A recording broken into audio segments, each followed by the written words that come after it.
Are you serving it? Yeah. What's happening here?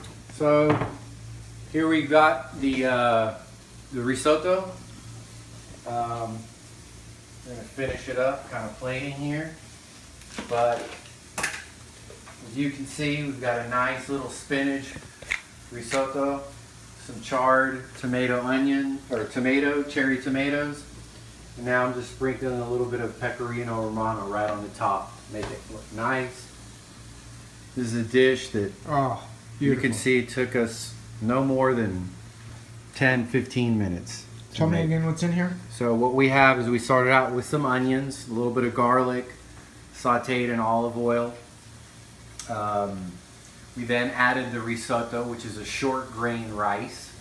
And the beauty of risotto is that it's being short grain, it has a starchy aspect inside. So once it absorbs some liquid, it exudes out that starchiness. How do we do that? That's what I wanted to talk to you guys about today. And that when we're doing risotto, what we're trying to do is exude that richness, that starchiness that's in the rice. And the way you do that is by adding stock, little by little.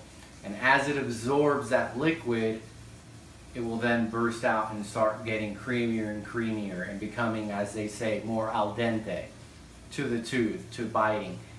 The best way to do that when you're cooking is actually just try it, you know. See, is it too hard? Is it too soft? You know, working it to where you're trying to get it to the point that you want. So what we did is we added some homemade pork stock, which has a little bit of saffron. We added more and more until we got to that point, and then at the very end we added some spinach, maybe a tablespoon of butter, and 2 tablespoons of heavy cream, and that's what we have the risotto base. We grilled some Italian sausage, charred some cherry tomatoes, added that, and then sprinkled a little bit of pecorino romano right on top. Beautiful. It's fresh, it's nice, it's easy to make in the summertime. The whole family would enjoy it. What kind of wine would you pair with this? You could go with a nice, good friend of mine enjoys, little McManus Pinot Noir. Nice little oakiness. It's going to hold up to the sausages, but really pair well.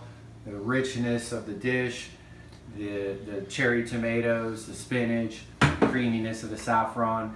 You could also go with a nice white wine. In fact, when you first start, and this is another tip when you're working with risotto, the first amount of liquid that you add to it when you're sauteing the rice with the onions and the oil and all that, you actually add a little bit of wine, white wine.